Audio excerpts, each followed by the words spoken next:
much, now I'm swallowed. Nearly 80,000 fans packed into AT&T Stadium, hyped beyond belief to watch boxing legend Mike Tyson, 58, take on the ever-controversial Jake Paul. On paper, it was billed as the biggest boxing spectacle of the modern era, but by the fourth round, the energy in the arena had plummeted faster than Tyson's stamina. Here's the play-by-play of what went down and why fans, and social media, were left unimpressed. The first few rounds were electric. Fans chanted Tyson's name, hoping for a vintage performance that would remind everyone why he was once the most feared man in boxing. But as the fight progressed, reality set in. Tyson, who hadn't fought professionally in 19 years, began to show his age. By the time the fourth round rolled around, the pace slowed, and the crowd grew restless. By the sixth round, boos echoed throughout the stadium. Meanwhile, viewers at home faced a different kind of frustration. Netflix, the fight's streaming platform, was plagued with buffering issues, further adding to the letdown. Biggest fight ever, and I can't even watch it without interruptions, one angry user posted on X, formerly Twitter. For 8 rounds, the action in the ring felt more like a light sparring session than a high-stakes showdown.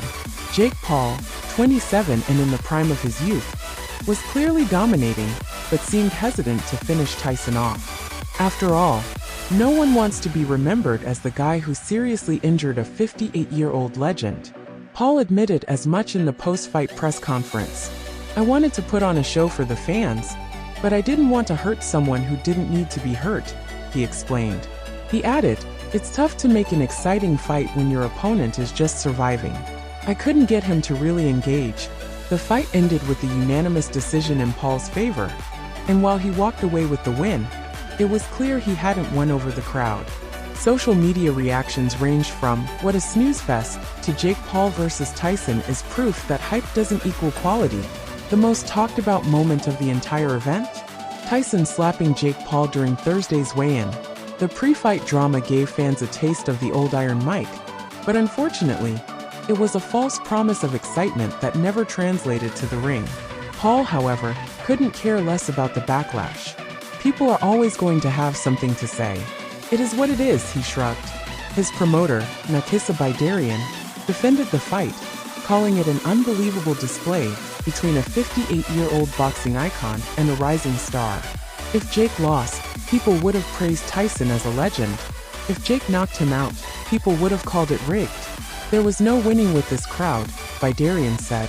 With this win, Jake Paul improves his record to 11-1, while Tyson's career stats now stand at 50-7, with his last sanctioned victory dating back to 2003. Tyson's last 3 fights have all ended in losses, leaving fans questioning if this should be the final chapter of his storied career. For Jake Paul, it's another controversial notch on his belt. Love him or hate him, he's here to stay, and clearly, he's got a knack for keeping his name in the headlines. As for Tyson, the boxing legend might want to leave the ring behind and let his legacy speak for it.